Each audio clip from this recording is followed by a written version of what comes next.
반갑습니다. 오늘은 기초 성경 공부 7번째 시간으로 헌금에 대하여 살펴보는 시간 되기를 바랍니다. 절대로 마음에 부담을 갖지 않도록 해주시기를 바라며 성도로서 꼭 알아야 할 내용만 살펴보도록 하겠습니다. 우리 하나님의 사람들은 성도로서 하나님 앞에 감사함으로 드리는 것이 있어야 합니다. 우리는 하나님께서 가장 좋은 선물들을 우리에게 베풀어 주신 것을 압니다. 공기도, 햇빛도, 물도, 음식도, 가장 아름다운 그러한 자연과 꽃 등 이루 말할 수 없는 많은 것들이 있습니다. 거기에다가 우리 성도들에게는 하나님께서 우리를 대신하여 십자가에 못 박혀 죽으시도록 유아들 예수님을 보내주심으로 구원이라고 하는 놀라운 선물을 우리들에게 주셨습니다. 우리는 그 은혜에 조금이라도 감사하는 표시를 하는 것이 우리 성도들의 마땅한 도리가 아니겠습니까? 그런데 우리가 감사의 표시를 하는 방법에는 두 가지가 있습니다.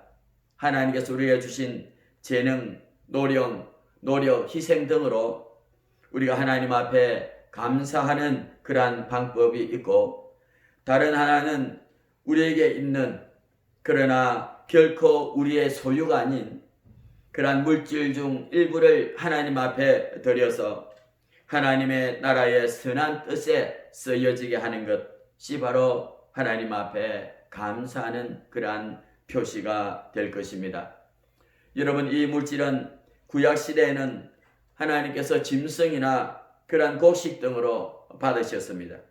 그러나 오늘날에는 돈이라고 하는 형태로 드려지게 되어서 이를 헌금이라고 칭하고 있습니다. 창세기 4장 4절 5절에는 아벨이 하나님 앞에 제사를 드릴 때에 아벨과 그의 제물이라고 말씀합니다. 가인이 하나님 앞에 제사를 드릴 때에도 가인과 그의 제물이라고 말씀하고 있습니다. 그러므로 참다운 예배는 우리의 몸과 함께 하나님 앞에 정성스러운 예물을 드리는 것이 온전한 그러한 예배라는 것을 성경 우리에게 가르쳐주고 있는 것입니다. 헌금에는 여러 가지 중요한 의미가 담겨져 있습니다. 그것은 첫째로 하나님께로부터 받은 것을 하나님께 드리는 것이라고 하는 그러한 믿음이 필요합니다. 우리가 가지고 있는 모든 물질들은 우리의 생활에 필수적인 것입니다. 그러나 그 모든 것은 하나님께서 우리에게 주신 것이었고, 또 우리는 그것을 맡아서 관리하는 관리자일 뿐이라는 사실을 기억해야 하는 것입니다. 벌거벗은 몸으로 태어난 우리들이었습니다. 그러므로 사실은 하나님께서 우리가 살아가는 모든 필요한 것들을 주셨다는 그러한 기본적인 믿음의 마음이 필요한 것입니다. 두 번째로는 앞에서도 말씀드렸지만 헌금은 하나님이 주신 은혜에 대한 감사의 표시로 드리는 것입니다. 시편 136편 1절에는 그렇게 말씀하고 있습니다. 여호와께 감사하라. 그는 선하시며 그의 인자하심이 영원함이로다 말씀하고 있습니다. 시편 100편 4절에는 감사함으로 그의 문에 들어가며 그렇게 말합니다. 우리 하나님 앞에 놓을 때 감사함으로써 우리 하나님 앞에 우리의 모든 것을 올려드리는 것입니다. 세 번째로 하나님께 우리의 몸과 마음과 시간 등을 드리는 헌신의 표시로서 하나님 앞에 헌금하는 것입니다. 역대상 29장 13절에서 14절에는 그렇게 말씀하고 있습니다. 우리 하나님이여, 이제 우리가 주께 감사하오며 주의 영화로운 이름을 찬양하나이다. 나와 내 백성이 무엇이기에 이처럼 즐거운 마음으로 드릴 힘이 있었나이까. 모든 것이 주께로 말미암았사오니 우리가 주의 손으로 받은 것으로 주께 드릴 뿐이니이다. 우리 하나님 앞에 드릴 때 이것은 내 것이 아니었고 하나님께서 나에게 주신 그것으로 감사하며 즐겁게 드린다는 그런 기본적인 헌금에 대한 마음이 필요하다는 것을 가르쳐 주고 있습니다. 네 번째로 헌금은 자기의 보물을 하나님 나라에 저축하는 것이라고 그렇게 말씀하고 있습니다. 우리가 진정한 마음으로 우리가 헌금을 드릴 때에 그것은 없어지지 아니하고 하늘나라 창고에 쌓여지는 그러한 축복으로 우리에게 되돌아오는 것입니다. 마태복음 6장 20절에 그렇게 말씀하고 계십니다. 오직 너희를 위하여 보물을 하늘에 쌓아두라. 거기는 좀이나 동록이 해하지 못하며 도둑이 구멍을 뚫지도 못하고 도둑질하지도 못하느니라고 말하고 있습니다. 우리가 하나님 앞에 드린 모든 예물들은 영원한 천국에서 각 사람의 영원한 기업이 되는 것입니다. 그저 하늘나라에 정말 쌓아두는 것, 세상의 것은 쌓아두면 없어질 수 있겠지만 하늘에 쌓아둔 것은 영원한 기업으로서 우리가 천국에서 영생을 누릴 때에 하나님께서 우리에게 갚아주시는 것이라고 말하고 있는 것입니다. 네 번째로 헌금이란 하나님을 기쁘시게 해드리는 향기로운 제물이다. 그렇게 말씀하고 있습니다. 헌금에는 구약시대에 하나님께서 그렇게 제사를 우리가 드릴 때에 짐승을 잡아 제사를 드리는 그러한 의미가 포함되어 있습니다. 헌금은 바로 이렇게 하나님 앞에 드리는 제사의 제물이라고 보시면 되는 것입니다. 빌립보서 4장 18절에는 그렇게 말씀합니다. 이는 하나님께서 받으실 만한 향기로운 제물이요 하나님을 기쁘시게 하는 것이라. 우리 하나님 앞에 귀한 예물을 드릴 때 그것은 하나님 앞에 향기로운 제물이 되며 또 하나님께서 기쁘시게 받으신다고 그렇게 말하므로 우리는 하나님 앞에 이렇게 헌금을 올려드리는 것입니다. 여섯 번째로 우리는 헌금을 통하여 주님의 사업에 동참할 수가 있습니다. 이웃에 전도하고 또 외국에 선교하며 또 가난한 이들을 구제하시는 그러한 하나님의 사업에 우리는 헌금으로 동참하게 되는 것입니다. 고린도후서 9장 7절에는 그렇게 말씀하고 있습니다. 각각 그 마음에 정한 대로 할 것이요 인색함으로나 또는 억지로 하지 말지니 하나님은 절겨내는 자를 사랑하시느니라고 말씀하고 있습니다. 하나님께서 주신 물질을 하나님을 위하여 하나님의 나라를 위하여 드린다는 감사의 마음으로 드리시면 되는 것입니다. 그러면 우리가 드린 헌금은 어떻게 쓰여질까요? 하나님께 드리는 헌금들은 개인적으로는 기쁨과 감사함으로 드려 하나님 앞에 향기로운 제물이 되어 올라가게 되고 또 하나님은 그것을 받으시고 가장 좋은 은사들이 하늘로부터 내려오게 되는 그러한 놀라운 축복의 물질이 되는 것입니다. 또한 한편으로 이 헌금의 용도는 각 교회의 형편에 맞도록 조금씩 차이가 있지만 대체적으로는 다음과 같은 일들에 쓰여집니다. 첫째로는 전도와 선교에 필요한 그러한 문서를 제작하고 또 선교사님들을 후원하며 또한 예배당을 건축하고 하는 이러한 것들에 여러분들이 내신 헌금은 쓰여지게 됩니다. 두 번째로는 교회의 주일학교 또한 학생회 등의 각 부서에서 필요한 교육비 및 또한 활동비로 쓰여지기도 합니다. 세 번째로는 목사님들 또한 전도사님들의 교역자와 또한 사무간사가 있는 교회들은 그러한 분들의 사례비, 생활비와 활동비 등으로 지출이 됩니다. 네 번째로는 가난한 사람들을 돕는 구제비와 또한 어려움을 당한 그러한 사람들을 돕는 그러한 부조금으로 쓰여지기도 합니다. 교회에 또한 길 흉사가 있을 때에 성도들을 돌아보는 데 쓰여지기도 합니다.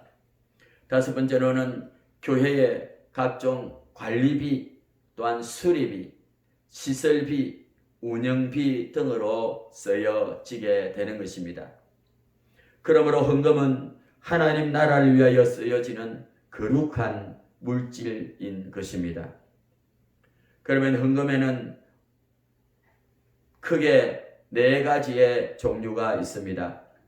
첫째로는 주일마다 드리는 주일 헌금이 있습니다. 매주일 낮 예배 시간에 모든 성도들이 드리는 헌금을 말하고 있습니다.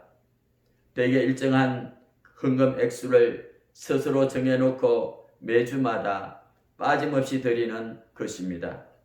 이 주일 헌금은 구약 시대에 하나님 앞에 나올 때에 빈손으로 나오지 아니하고 짐승을 잡아 하나님 앞에 제물을 드린다는 그러한 성격이 있습니다. 고린도전서 16장 2절에는 그렇게 말합니다. 매주 첫날에 너희 각 사람의 수입을 따라 드려라고 기록되어 있습니다. 두 번째로는 11조 헌금입니다. 11조란 자기 수입의 10분의 1을 하나님 앞에 드리는 헌금입니다.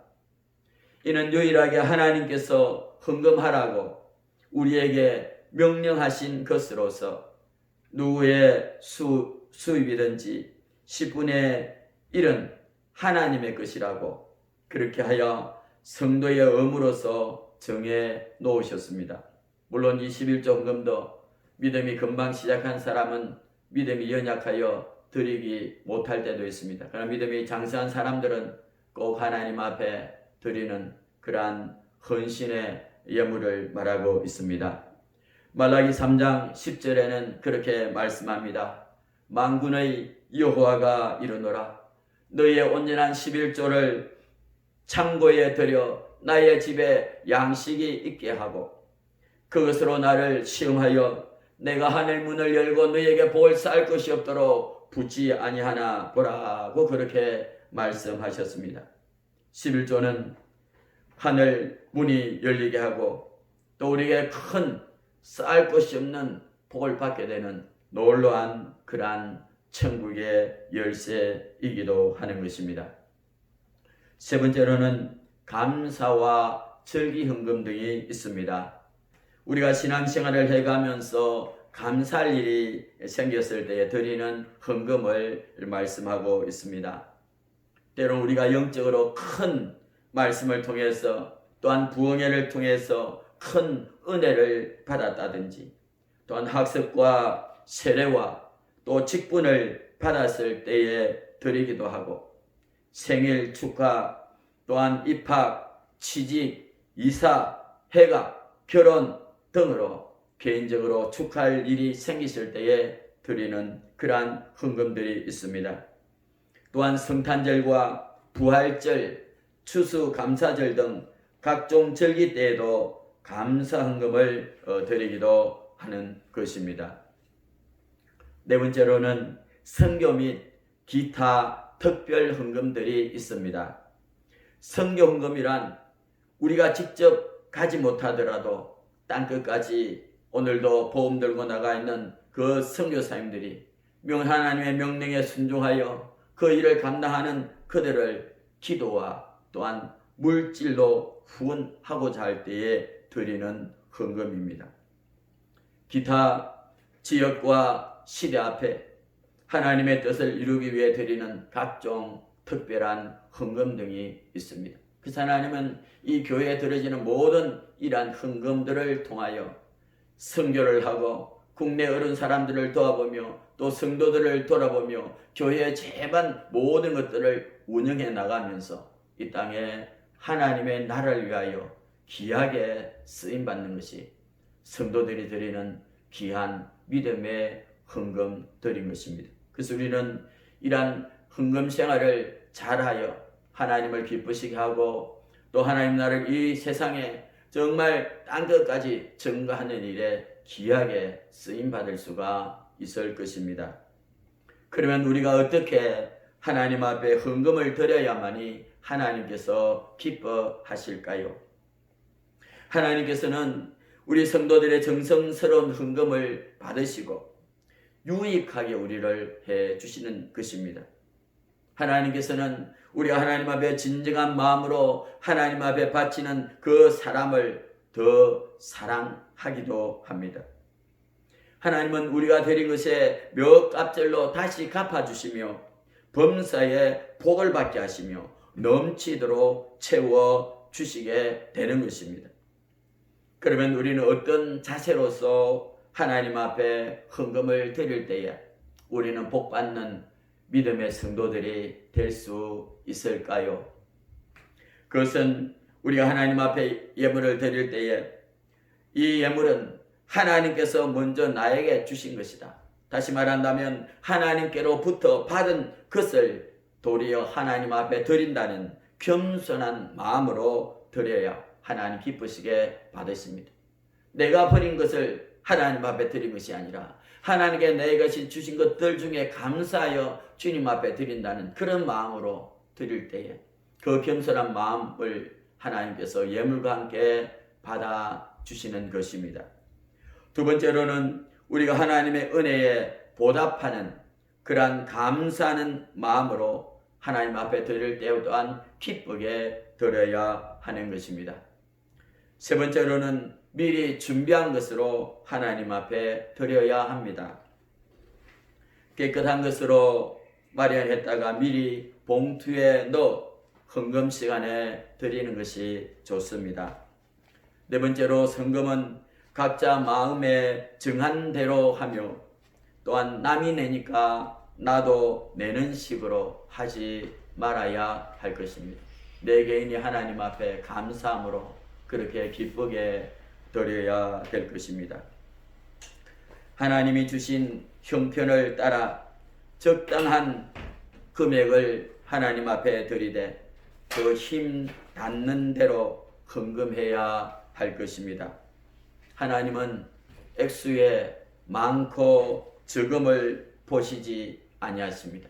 하나님은 가난한 가부에 두 렙돈 동전 2개를 하나님 앞에 드릴 때 하나님 그것을 보시고 정말 그 가부를 축복해 주신다는 것을 말씀하고 있습니다.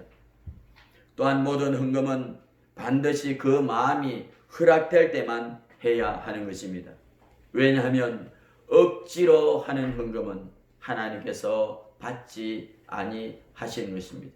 정말 내 마음에 드리고 싶은 그 마음의 소원이 있을 때에 그때에 하나님 앞에 드리시고 내 마음이 응하지 아니하고 또 억지로 드린다면 나는 드렸을지라도 하나님은 그러한 헌금은 받지 아니하실 것입니다. 오늘은 이상과 같이 헌금에 대해서 알아보았습니다. 자기 형편에 따라 얼마를 드리든지 하나님의 마음에 합하는 자세로 헌금을 드려서 물질적인 복을 받아 누리며 하나님의 사업에 크게 동참하는 성도가 되시기를 예수님의 이름으로 축복을 드리겠습니다. 오늘은 또한 7번째 간략한 기독교 용어 해설로서 오늘은 축복에 대한 말씀을 나누도록 하겠습니다. 우리는 흔히 복이라고 하면 재물, 또 건강, 자녀, 사업, 그리고 장수하는 것, 세상적인 명예와 근세를 가지는 것, 이러한 것들을 복이라고 생각하기가 쉽습니다. 그러나 성경은 이러한 것만을 복이라고 말씀하지 않으셨습니다. 예수님께서 우리에게 주시는 팔복에 대한 말씀은 심령이 가난하고 또한 애통하며 또한 온유하며 또한 의에 저리고 남을 불쌍히 여기는 그러한 마음, 그리고 청결한 마음, 또한 화평케 하는 그러한 삶, 예수님 때문에 핍박을 받는 자를 하나님은 복되다고 말씀을 하셨습니다. 여러분, 이 말씀은 영적인 복을 누릴 때에 세상적인 복은 저절로 따라오는 결과라고 하는 것을 우리에게 말씀을 해주고 있습니다. 그래서 예수님께서도 먼저 너희는 그의 나라와 의를 구하라. 무엇을 먹든지 마시든지 그렇게 염려하지 말고 먼저 하나님의 나라와 의를 구하면 하나님께서 이런 세상적인 복은 따라 부어주시겠다고 말씀을 하고 있는 것입니다. 무엇보다도 기독교인들에게는 하나님을 믿는 그 믿음 자체가 가장 큰 복임을 우리는 알아야 할 것입니다. 아무리 물질적으로 또 육신적인 축복을 많이 받았다고 할지라도 그 사람이 하나님을 알지 못한다면, 또한 그 사람이 하나님이 주신 복을 가지고 교만해져 하나님을 멸시하고 떠난다면 그것은 참된 복이 되지 못할 것입니다.